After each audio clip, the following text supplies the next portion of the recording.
खुलुमबाय दिनैनि इंखं स्टुडिअ आं प्रणय दैमारि दिनैनि गाहाय रादाबफोराव दङ गिबि मन्थ्रि हेमन्त बिश्व शर्मा आरो बिसि रिमिकी भुया शर्माखौ बिजिरसालिया 4,000 रां जरिमाना फोनांदों। साब्रियायाव सिनायहायै सुबुंनि गोथै सह खारखुमानाय गान्दा सिखारि नालकर होनना सन्देह खालामदों। हादरगिरि रामनाथ कोविन्दनि एस्कर्टजों सौग्रावनानै सासे सुबुंनि जिउ खहा। रेवरेवा नार्जि नार्जिया मालागुरि बिसिडिसिनि सिङाव लामा बानायनायनि अन्थाइ खाम्फा गायसंदों। रेल पुलिसा गुवाहाटी रेल स्टेशनाव 62 बस्ता सुपारि हमदों। नगाव आरो कार्बि आंलं पुलिसा गोबां बिबांनि ड्राग्स हमदों। बिजनी बाताबारियाव एसएसबीआ गंसे बाला रोगानाय ट्रेक्टरखौ हमदों। रमानिया आरो हांगेरि सिमाजों बारबोनानै इउक्रेननिफ्राय सा 417 फरायसाफोरा भारताव सफैबाय। जेब्लासिम इउक्रेननि फायखिफोरा गावसोरखौनो गथायनानै आखाइ दैखाङा अब्लासिम दावहा सोलिगोन रासिया। दानिया फैदो आबुं रादाबाव।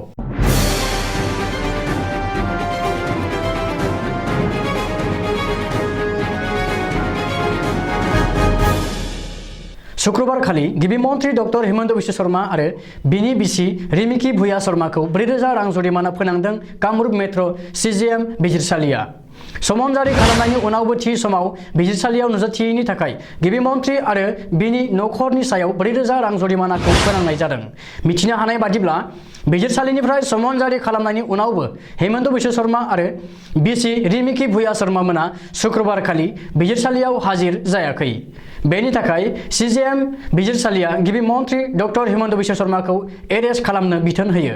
नाथाय एडभकेटनि आरज गाबख'नायाव गिबि मन्थ्रिखौ एरेस्ट खालामनो बिथोन होनायखौ बोखारफिनो आरो 4,000 रां जरिमाना फोनाङो। मख'नो गोनांदि 2019 मायथाइनि लकसभा बिसायख'थिनि समाव मडेल कड अफ कन्डाक्ट सिफायनायनि अजद होनो गिबि मन्थ्रिनि हेंथायै बिसायख'थि आय'गआ केस रेजिस्टार खालामदोंमोन।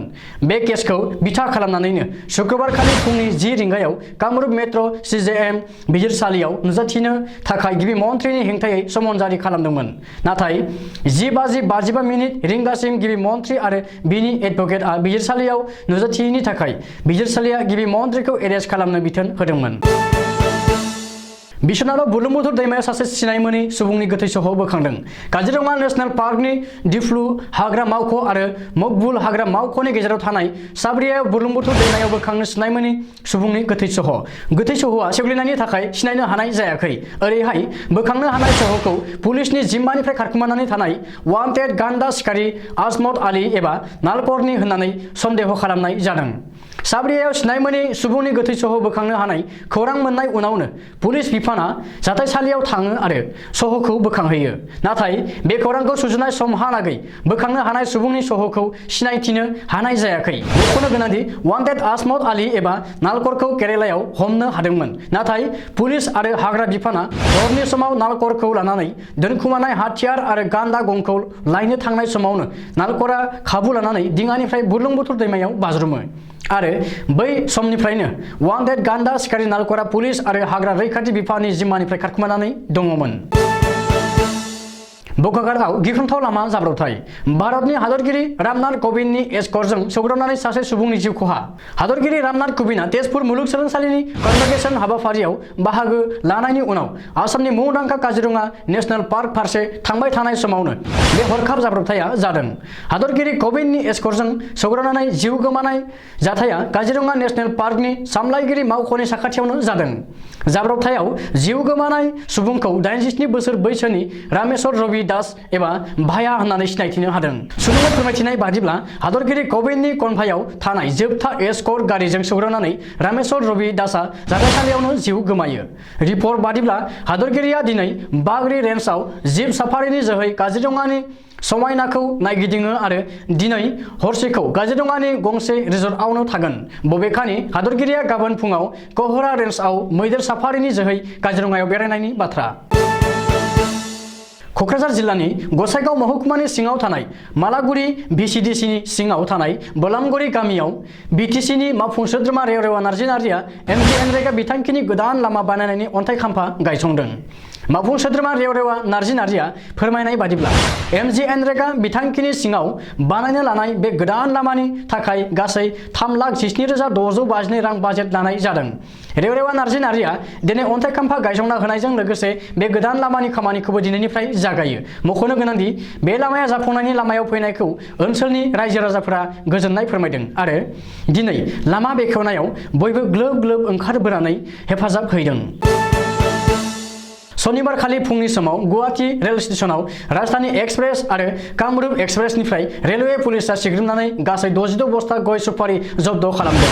रेलवे पुलिसनि सुलुङाव फोरमायनाय बादिब्ला राजधानी एक्सप्रेसनिफ्राय 44 बस्ता आरो कामरुप एक्सप्रेसनिफ्राय 22 बस्ता गासै 66 बस्ता गय सुपारिखौ नागालेन्डनि डिमापुर रेल स्टेशनाव दैखांदोंमोन। बेनिनो 44 बस्ताया उत्तर प्रदेशनि कानपुराव आरो 22 बस्ताया सोनाब बंगनि हावड़ा रेल स्टेशनाव आनल'ड खालामजागौमोन।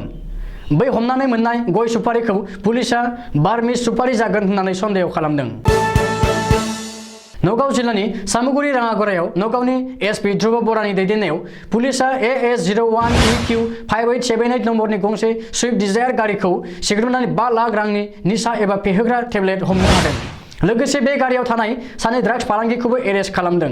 नगाव पुलिसनि सुलुङाव फोरमायनाय बादिब्ला बे फेहोग्रा टेब्लेटखौ मणिपुरनि इम्फलनिफ्राय गुवाहाटी फारसे लाबोदोंमन। बेनि अनगायैबो कार्बि आंलं जिल्लानि बकाजानाव नागालेन्डनिफ्राय धनस्री दैमाखौ बारबोनानै सानै नागा सुबुङा लाबोनाय ड्राग्सखौ बकाजाननि एसडिपिअ जन दास आरो कटकटी थानानि असि पि ब्रह्मनि दैदेननायाव पुलिसनि मोनसे दोलोआ गासै 5 कौटि रांनि हेर'इन जब्द खालामनो हादों। लोगोसे पुलिसआ बै सानै नागाखौबो एरेस्ट खालामदों। बकाजान पुलिसनि सुलुङाव फोरमायनाय बादिब्ला आथिखालाव ड्राग्स फालांगिफोरा गोदान लामा आरो गोदान खायदाजों एबा आदबजों आसामाव ड्राग्स साप्लाइ खालामनो लानायखौ नोजोराव गोग्लैदों। बेनि थाखाय पुलिसआ गोबां सांग्रांथि जानो गोनां जादों। चिरां जिल्लानि बिजनी बाटाबारियाव एसएसबिनि मोनसे दोलोआ बाला रोगानाय गंसे ट्रेक्टरखौ हमदों। लोगोसे ट्रेक्टरखौ सालायनाय ड्राइभार आरो लोगोआव थाफानाय सासे लेबाराबो हमजादों। हमखांनायनि उनाव एसएसबिआ बिजनी फरेस्ट डिप'आव ट्रेक्टर आरो हमजानाय सानैखौ गथायनानै होफैदों। इन्डियान एम्बासिनि नाजानाय आरो गोख्रों राहा लानायाव शनिबार खालि रमानिया आरो हांगेरि सिमाजों बारबोनानै गासै सा 417 फरायसाफोरा इउक्रेननिफ्राय भारतआव सौफैबाय। बेनिनो रमानियानिफ्राय फैनाय बिरखंआ दिल्ली इन्दिरा गान्धी बिरखं गाथोनाव बाफैदों आरो हांगेरिनिफ्राय फैनाय बिरखंआ मुम्बाइ बिरखं गाथोनाव बाफैदों होननानै सुलुङाव फोरमायदों। मख'नो गोनांदि आथिखालाव रासिया आरो इउक्रेननि गेजेराव गिलु बालु दावहा नांनायनि जाहोनाव आथिखालाव इउक्रेननि थासारिया गाहाम नङैलाय भारतनिफ्राय इउक्रेनाव मेडिकेल साइन्स फरायहैनाय 2000निबो बांसिन फरायसाफोरा आथिखालाव जोबोर हालाय हाफाय जानानै दङ। बेफोर गासैखौबो नोजोर होनानै इन्डियान मेडिकेल एसोसिएशनआ शुक्रबार खालि भारत सरकारखौ बेनि सायाव राहा लानो आरो रैखाथियै गासैबो फरायसाखौ भारतआव लाबोनो थाखाय खावलायदोंमोन।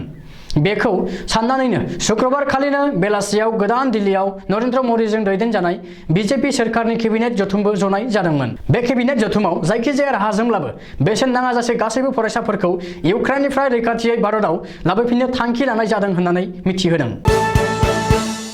राष्ट्रसंघ आरो नाटो हादरनि गोबां खावलायसेयावबो आरो इउक्रेननि हादोरगिरिया गोबां खेब गोजोन सावरायनो खावलायसेयावबो मुलुगनि दादा रासियाया रावनिबो बुंनाय खोथा एबा रावफोरखौ आथिखालाव खेरखेरायाखै। शुक्रबार खालि रासियानि रैखाथि बिफाननि मन्थ्रिया बुंदों दि आथिखालाव इउक्रेननि रैखाथि हानजा एबा फायखिफोरा जेब्लासिम गावसोरखौनो गथायनानै आखाइ दैखाङा अब्लासिम बे दावहानि गाग्लोबनाया सोलिबाय थागोन।